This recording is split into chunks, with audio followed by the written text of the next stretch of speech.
पूर्णमादाय पूर्णमेवावशिष्यते। ॐ शान्ति शान्ति शान्तिः।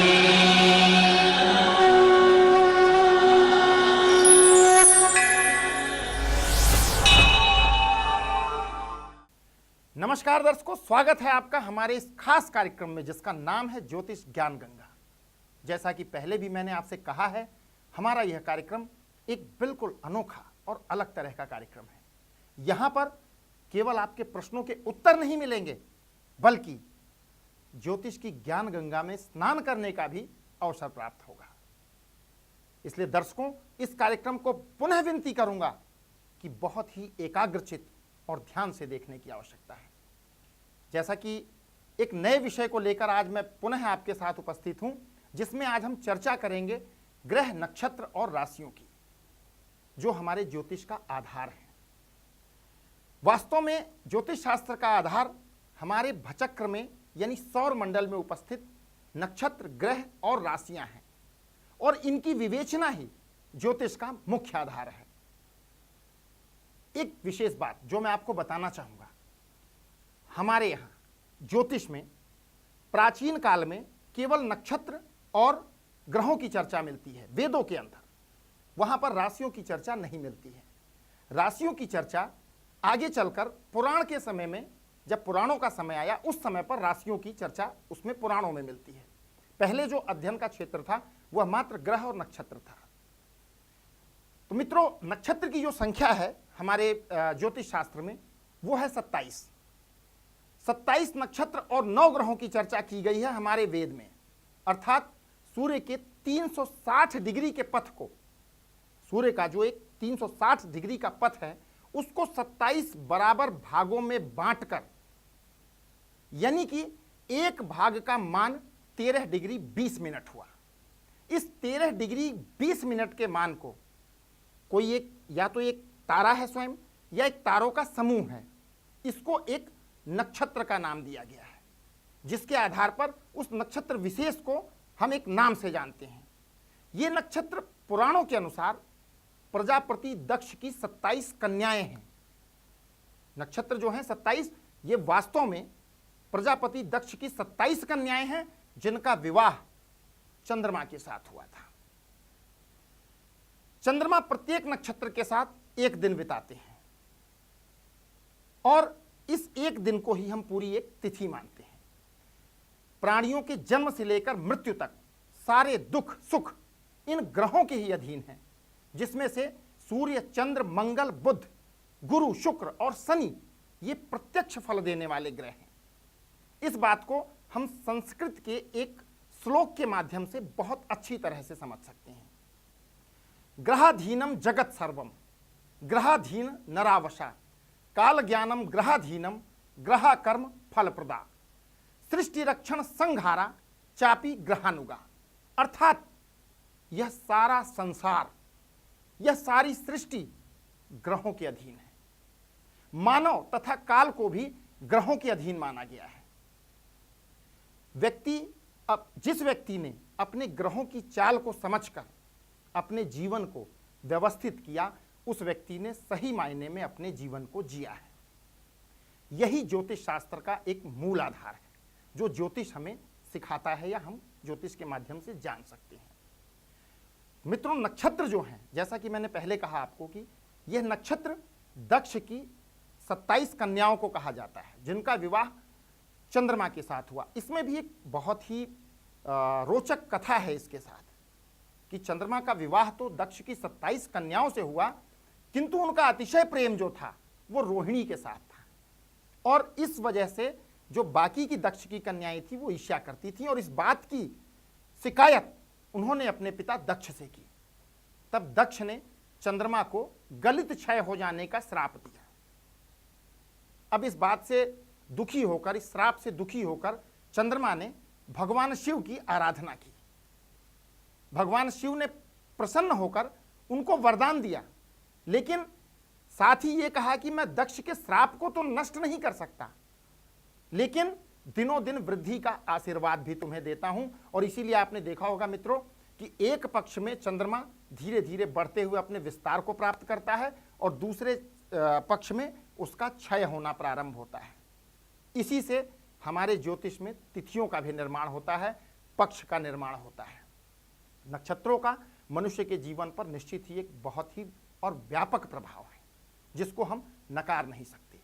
नक्षत्र, जन्म के नक्षत्र को लेकर हम बहुत सी चीजें अपने भविष्य के संदर्भ में जान सकते हैं और इस पर एक पूरा अलग से स्कंध भी है ज्योतिष में, जिसमें नक्षत्र को ही आधार बना करके फल कथन में एक बहुत महत्वपूर्ण भूमिका निभाई गई है।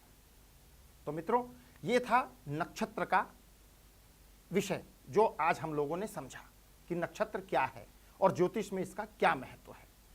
लेकिन इसी के साथ एक कॉलर है हमारे साथ लाइन पर, आइए उनसे बात करते हैं। नमस्कार पंडित जी।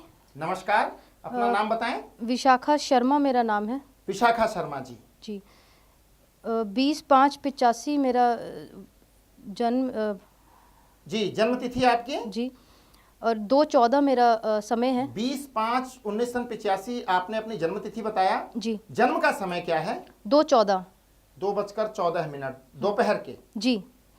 जन्म स्थान? जी दिल्ली। दिल्ली।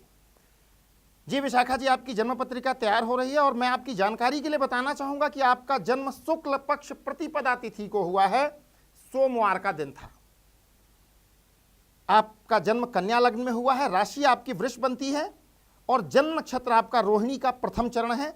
वर्तमान समय में आप राहु की महादशा, शुक्र की अंतरदशा और सूर्य की प्रत्यंतर दशा के प्रभाव में हैं 21 नवंबर 2013 से। बताएं क्या जानकारी चाहते हैं आप?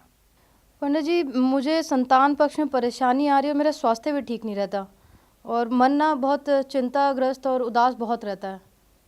देखिए, आपने एक प्रश्न कहा कि मन बहुत चिंतित रहता है, परेशान है और संतान पक्ष को लेकर के आपको परेशानी है।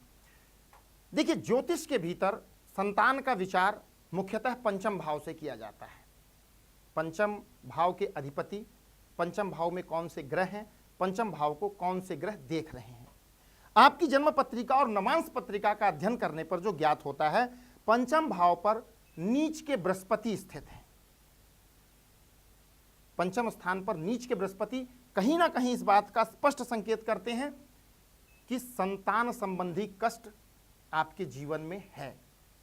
दूसरा, जब मैं आपकी नवांश पत्रिका का अध्ययन करता हूं तो शुक्र पंचम भाव के स्वामी होकर लग्न में स्थित हैं। उत्तर कालामृत में बड़ा ही स्पष्ट यह संकेत दिया गया है, पंचमेश जब भी लग्नस्थ हो तो कहीं ना कहीं संतान प्राप्ति के संदर्भ में दिक्कतें आती हैं, विलंब आता है, परेशानी होती है। यहां पर मैं आपको एक चीज कहना चाहूंगा। देखिए, राहु की महादशा चल रही है जिसमें शुक्र की अंतरदशा चल रही है और आपकी जो वर्ष कुंडली बनी है वहां पर मैं एक बात जो विशेष रूप से विशाखा जी आपको कहना चाहूंगा, वर्तमान समय में आप अपने स्वास्थ्य की ओर ध्यान दें। संतान संबंधी जो आपका प्रश्न है वह प्रश्न भी जरूर महत्वपूर्ण है, लेकिन स्वास्थ्य सर्वोपरि है और अभी आपको मई तक मेरी एक जो व्यक्तिगत सलाह है, स्वास्थ्य को लेकर विशेष ध्यान रखने की आवश्यकता है। साथ ही संतान प्राप्ति हेतु आप बृहस्पति जो आपकी पत्रिका में नीच राशि में स्थित है, बृहस्पति से संबंधित सामान्य उपाय तो आप अपने घर पर भी कर सकती हैं। बृहस्पतिवार का व्रत कर सकती हैं, बृहस्पति से संबंधित चीज़ों का दान कर सकती हैं, निश्चित ही आपको लाभ मिलेगा। और इसके बाद भी अगर आप ये चाहती हैं कि आपकी कुंडली की विस्तृत व्याख्या हो, पूरी विवेचना हो, तो आप हमारे स्क्रीन पर चल रहे नंबरों पर भी संपर्क कर सकते हैं। तो मित्रों, ये तो बात थी अभी तक नक्षत्रों की, लेकिन अब आगे हमारे जीवन में ग्रहों के समान क्या नक्षत्र भी प्रभावशाली भूमिका निभाते हैं? जैसा कि हमने पीछे चर्चा किया कि नक्षत्र जिन्होंने हमारे जीवन में एक बहुत ही महत्वपूर्ण भूमिका निभाते हैं, लेकिन क्या इन नक्षत्रों का हमारे व्यक्तिगत जीवन में भी या ज्योतिष में भी कोई प्रभाव है? इस पर हम चर्चा करते हैं। हमारा जिस नक्षत्र में हमारा जन्म होता है वह नक्षत्र वध नक्षत्र, विपत नक्षत्र और प्रतिहारी नक्षत्र, यह नक्षत्र हमारे जीवन में बहुत महत्वपूर्ण भूमिका निभाते हैं। और ज्योतिष में बहुत स्पष्ट कहा गया है कि मनुष्य को अपने जीवन में नक्षत्रों के देवता की प्रातःकाल आराधना जरूर करनी चाहिए, जिससे कि उसके जीवन में सुख, शांति और समृद्धि बनी रहे। अब प्रश्न उठता है कि एक आम आदमी जिसका ज्योतिष से कोई सरोकार नहीं है, वह कैसे जानेगा कि प्रातःकाल के समय का नक्षत्र कौन सा है, उसके देवता कौन है, उसकी उपासना करने की पद्धति क्या है, उसका मंत्र क्या है। तो दोस्तों, इस समस्या के समाधान के लिए ही हमारा यह विशेष कार्यक्रम, जिसका नाम है ज्योतिष ज्ञान गंगा, वो आरंभ किया गया है, ताकि आप इस कार्यक्रम के माध्यम से लाभ उठा सकें। हम इस पर चर्चा अपनी जारी रखेंगे, लेकिन लेते हैं कॉलर को। पंडित जी प्रणाम। आयुष्मान भव, सदा सुखी रहें। अपना नाम बताइए। महेश नागपाल मेरा नाम है। महेश नागपाल जी। जी। महेश नागपाल जी, अपनी डेट ऑफ बर्थ बताइए। 14/6/72। जी, 14/6/72। जन्म का समय बताएं। रात को 11:15। रात को 11:15। जी जी, और जन्म स्थान? दिल्ली। जन्म स्थान दिल्ली। महेश जी, आपकी जन्म पत्रिका तैयार हो गई है। आपकी जानकारी के लिए बताना चाहूंगा, शुक्ल पक्ष चतुर्थी तिथि का जन्म है आपका, बुधवार दिन है, और आपकी जो जन्म पत्रिका बनती है कुंभ लग्न और कर्क राशि की जन्म पत्रिका है। शुक्र की महादशा चल रही, जिसमें शनि की अंतरदशा चल रही है 12 फरवरी 2013 से। और आपकी वर्ष कुंडली का जो संकेत है, कहीं ना कहीं आपका प्रश्न आपके दैनिक जीवन या आपके पारिवारिक जीवन को लेकर होना चाहिए। क्या मैं सही हूं? बताएं, प्रश्न करें अपना। पंडित जी, मैं एक सरकारी बैंक में काम करता हूँ। कुछ समय पहले मेरा प्रमोशन होके बाहर ट्रांसफ़र हो गया है, दिल्ली से बाहर भेज दिया है। मैं वापस दिल्ली आना चाहता हूँ। जी, वापस दिल्ली आना चाहते हैं? जी। तो क्या मैं आ पाऊँगा या नहीं? जी। या आ पाऊँगा तो कब तक आ पाऊँगा? महेश जी, देखिए, सबसे बड़ी बात मैंने ये कहा कि आपका जो प्रश्न है वो कहीं ना कहीं दैनिक जीवन से संबंधित है या आपके पारिवारिक जीवन से संबंधित है। ऐसा मैंने क्यों कहा? इसलिए क्योंकि आपके जन्म का लग्न वर्ष कुंडली के सप्तम भाव में गया है। सप्तम भाव कहीं ना कहीं दैनिक रोजगार से भी जुड़ा है और हमारे व्यक्तिगत जीवन से भी जुड़ा है।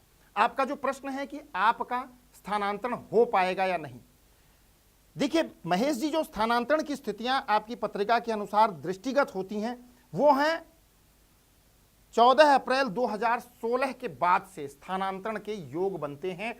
अभी आपको प्रतीक्षा करनी पड़ेगी, कारण उत्तर कालामृत में बहुत ही स्पष्ट संकेत है। पंचमेश की अंतरदशा में स्थान परिवर्तन या पदच्युति या स्थानांतरण तक जैसी चीजें होती हैं। तो यहां मैं आपको बताना चाहूंगा कि थोड़ा सा आपको धैर्य रखना पड़ेगा। 2016 से, यानी 14 अप्रैल 2016 से एक योग ऐसा बनता है जहां पर कि आपका स्थानांतरण संभव है। इसलिए अभी आपको थोड़ा सा इस संदर्भ में धैर्य रखना होगा। तो मित्रों, अब आगे की चर्चा हम अपनी जारी रखते हैं। जैसा कि मैंने आपसे कहा था कि नक्षत्र हमारे जीवन में एक बहुत ही महत्वपूर्ण भूमिका निभाते हैं, और नक्षत्रों का प्रभाव क्या है हमारे जीवन पर। हमारे जीवन में ग्रहों के समान नक्षत्र भी बहुत प्रभावशाली हैं।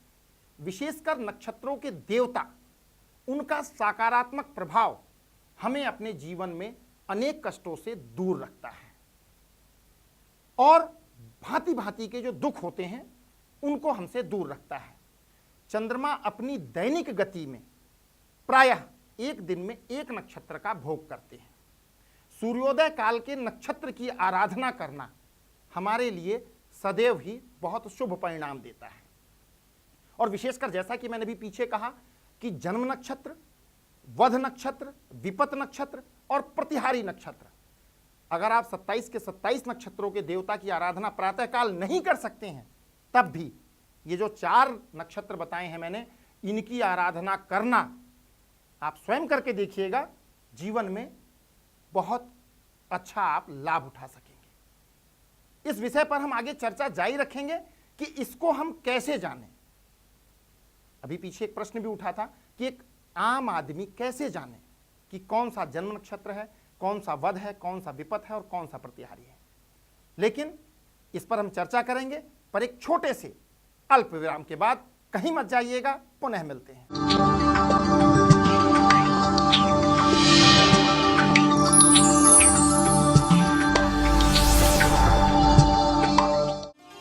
यदि आप पंडित राजकुमार पांडेय जी से व्यक्तिगत रूप से या फिर टेलीफोनिक परामर्श लेना चाहते हैं तो दिए गए नंबरों पर संपर्क करें 011-652-31246, 09999464164, 09999403444। आप हमें कोई सुझाव देना चाहें तो ईमेल कर सकते हैं jyotisgyanगंगा@gmail.com।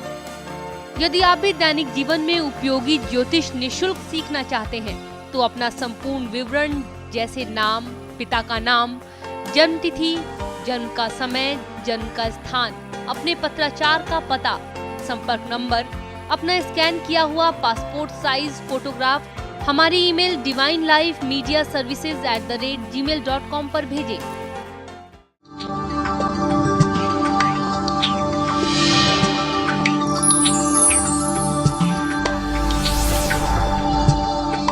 नमस्कार दर्शकों, स्वागत है एक बार फिर हमारे इस खास कार्यक्रम में जिसका नाम है ज्योतिष ज्ञान गंगा, एक कदम सुख की ओर। जैसा कि मित्रों अभी हम चर्चा कर रहे थे नक्षत्रों पर, नक्षत्र का क्या उपयोग है, नक्षत्र ज्योतिष में किस प्रकार से प्रभावी है। अभी हमने पीछे जाना कि प्रत्येक मनुष्य को प्रातःकाल यानी सूर्योदय के समय का जो भी नक्षत्र हो उसके देवता की आराधना करना सदैव शुभ फल देता है। ये जो 27 के 27 नक्षत्र हैं, इन नक्षत्रों के जो देवता हैं, हर नक्षत्र के अलग अलग देवता हैं, उनका अलग मंत्र है। यदि हमें उसकी जानकारी है तो हम सूर्योदय काल के नक्षत्र के देवता की पूजा करके अपने जीवन में लाभ उठा सकते हैं। अब प्रश्न उठता है कि एक आम आदमी जिसका ज्योतिष से कोई विशेष सरोकार नहीं है, वह किस प्रकार जानेगा कि आज सूर्योदय काल का नक्षत्र कौन सा है। सूर्योदय काल मैंने क्यों कहा?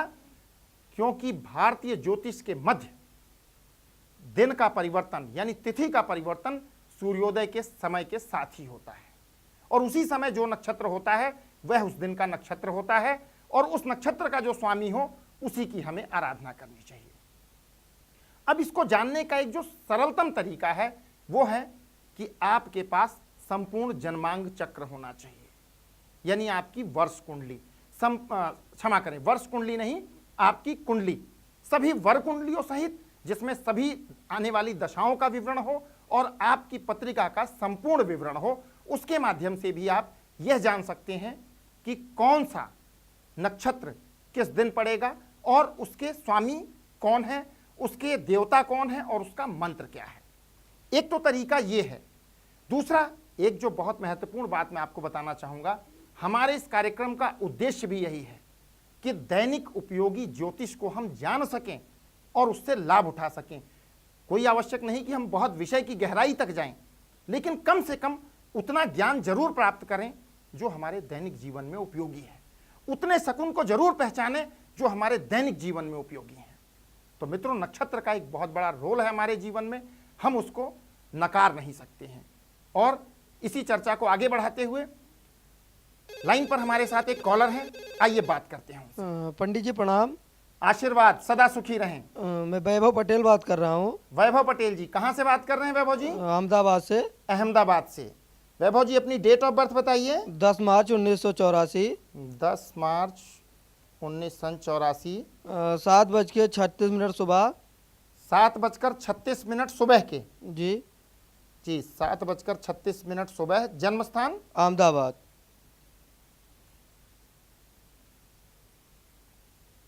अहमदाबाद। वैभव जी, आपकी जन्म पत्रिका मेरे सामने बनकर तैयार है और मैं आपको कुछ प्रारंभिक जानकारियां देना चाहता हूं। आपका जन्म शुक्ल पक्ष सप्तमी तिथि को हुआ है, शनिवार का दिन है। मीन लगन की पत्रिका बनती है, आपकी वृष राशि है। लग्न के स्वामी बृहस्पति और राशि के स्वामी बनते हैं शुक्र। आपकी जन्म पत्रिका के अनुसार वर्तमान समय में गुरु की महादशा चल रही है, गुरु की अंतरदशा और बुध की प्रत्यंतर दशा चल रही है सोमवार 18 नवंबर 2013 से। वैभव जी अपना प्रश्न करें, क्या जानना चाहते हैं? पंडित जी मैं अपने शादी के बारे में जानना चाहता हूँ। करियर को लेकर बहुत ज़्यादा परेशान चल रहा हूँ। करियर को लेकर बहुत अधिक परेशान हैं और अपने विवाह के संदर्भ में जानना चाहते हैं। देखिए वैभव जी, जैसा कि मैंने आपको कहा कि मीन लग्न की पत्रिका है आपकी, लग्नेश आपके बृहस्पति बनते हैं और अभी जो महादशा आरंभ हुई है, बृहस्पति की महादशा आरंभ हुई है, लग्नेश की महादशा आरंभ हुई है। ज्योतिष में कहा गया है कि लग्नेश सदैव शुभ, यानी लग्नेश किसी भी परिस्थिति में है व्यक्ति के लिए सदैव शुभ कहा गया है। लग्नेश की महादशा आरंभ हुई है, लेकिन अभी गुरु में गुरु का अंतर चल रहा है, इसलिए महादशा पूरी तरीके से प्रभावी नहीं है आपके ऊपर। थोड़ा सा समय लगेगा, आपको इंतजार करना पड़ेगा। लेकिन यहां पर जो आपने विवाह का एक प्रश्न किया है, उस संदर्भ में आपको बहुत स्पष्ट एक जानकारी देना चाहूंगा। विवाह का भाव जो हम विचार करते हैं, जन्म कुंडली के 7वें भाव से हम विवाह का विचार करते हैं। सप्तमेश की क्या स्थिति है, इसके अनुसार विवाह का विचार किया जाता है। आपकी जन्म पत्रिका के मध्य सप्तमेश आपका बुध है, जो कि आपकी जन्म पत्रिका में द्वादश भाव में स्थित है, यानी अपने से छठे भाव में स्थित है। बुध का अपने से छठे भाव में स्थित होना कहीं ना कहीं एक संकेत करता है कि वैवाहिक जीवन के लिए जो सप्तमेश की स्थिति है वो बहुत अच्छी नहीं कही जा सकती है। साथ ही देखिए, एक जो वर्तमान समय चल रहा है जिसको लेकर आपने कहा कि थोड़ा सा एक दूसरा प्रश्न आपका क्या था?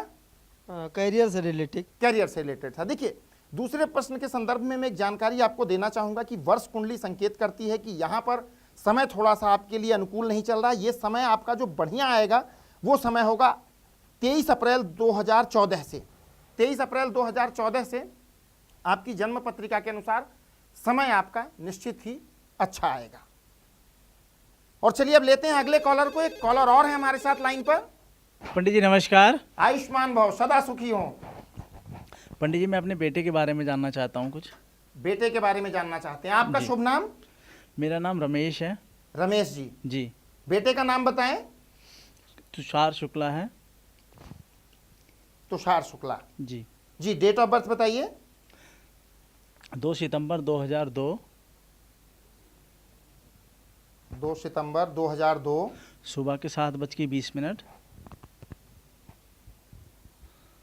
सुबह के 7:20। जन्म स्थान? दिल्ली।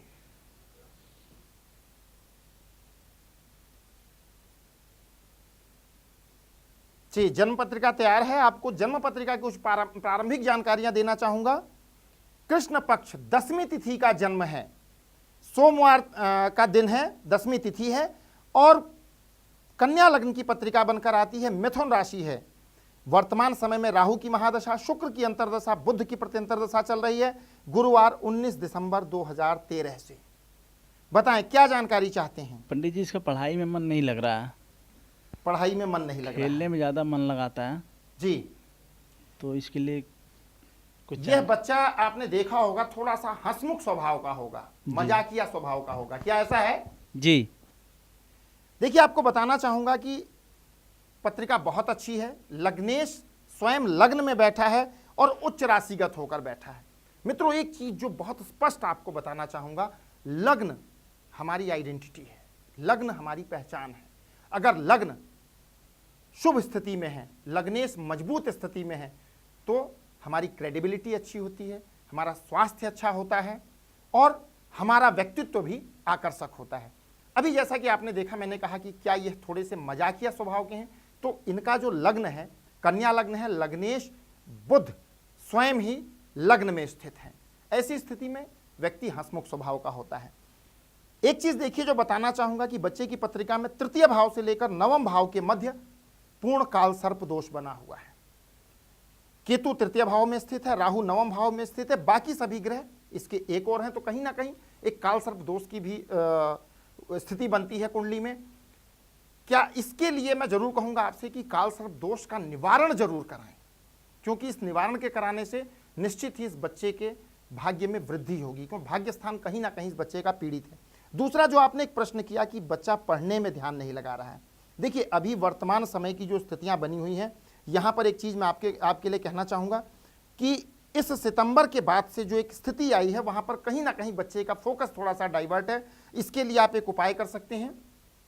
शनिवार के दिन बच्चे के हाथ से स्पर्श करा करके एक कटोरी में सरसों का तेल, थोड़ा सा सरसों का तेल, जिसमें बच्चे को अपना मुख देखने के लिए कहें, साथ में बच्चे के ऊपर से एक रुपए का सिक्का उतार करके उस तेल के अंदर डाल दें और किसी मांगने वाले को दान दें, तो निश्चित इसका जो एक फोकस वर्तमान समय में डाइवर्ट है, वहां पर जरूर आप एक देखेंगे कि थोड़ा सा वहां पर आपको रिलैक्स मिला है। बाकी जो मैं आपको बताना चाहूंगा, कुंडली बहुत अच्छी है। यहां पर एक और योग है, हालांकि वो योग इस जगह पर प्रभावी नहीं है, लेकिन मैं दर्शकों के ज्ञानार्थ, चूंकि हमारा कार्यक्रम ज्योतिष ज्ञान गंगा, ज्योतिष पर एक ज्ञान प्रदान करने की स्थिति का कार्यक्रम है जो आपको ज्योतिष के साथ जोड़ता है। मित्रों, जब भी कुंडली के भीतर शनि और चंद्रमा चतुर्थ भाव में बैठे हों तो ऐसा व्यक्ति कई बार सांसारिक जीवन से विरक्ति की ओर चला जाता है। मैंने केवल यहां पर योग देखा, हालांकि यहां पर ऐसी कोई स्थिति नहीं है। बच्चे का भविष्य बहुत उज्जवल है। राहु की महादशा चल रही है। काल सर्प दोष का निवारण जरूर कराएं, जो उपाय मैंने आपको बताया है उसको जरूर करें, निश्चित लाभ होगा। और इसी के साथ अगले कॉलर हमारे साथ जुड़ चुके हैं, आइए उनसे बात करते हैं। पंडित जी नमस्कार। आयुष्मान भव, सदा सुखी रहें। मेरा नाम है Rajneesh Upadhyay. Rajneesh Upadhyay, date of birth है 25/3/79। Rajneesh ji, date of birth क्या है आपकी? 25 मार्च 1979 1979 79। जी।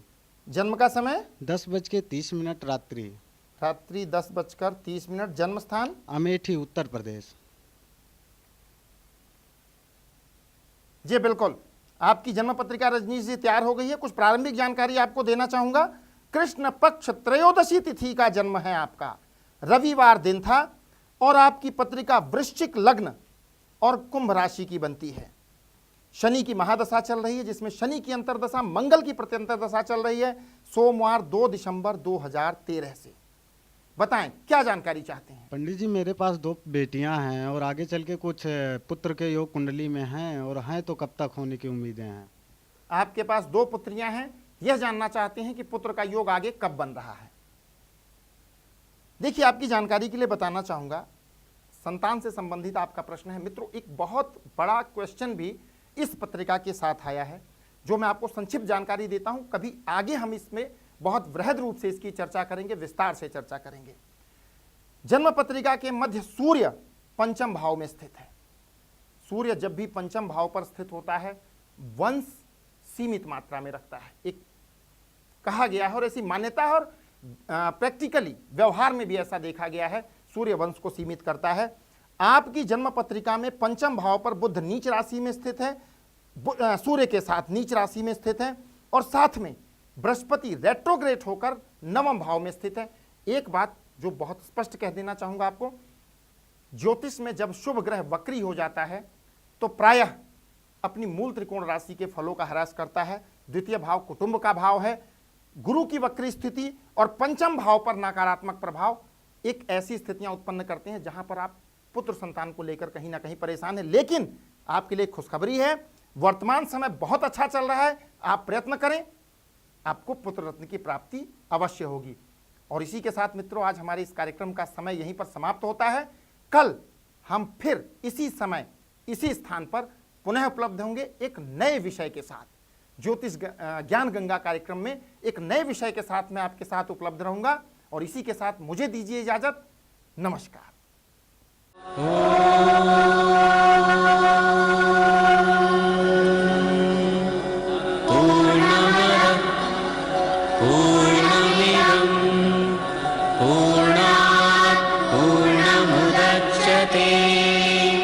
पूर्णस्य पूर्णमादाय पूर्णमेवावशिष्यते।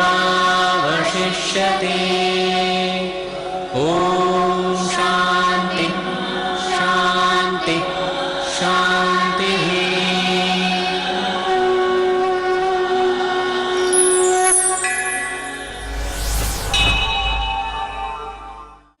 आप व्यक्तिगत रूप से मिल भी सकते हैं। हमारा पता है divine life media services, A28 second floor, GT Karnal road, industrial area, Delhi 110033। आप हमारी वेबसाइट पर लॉगिन भी कर सकते हैं।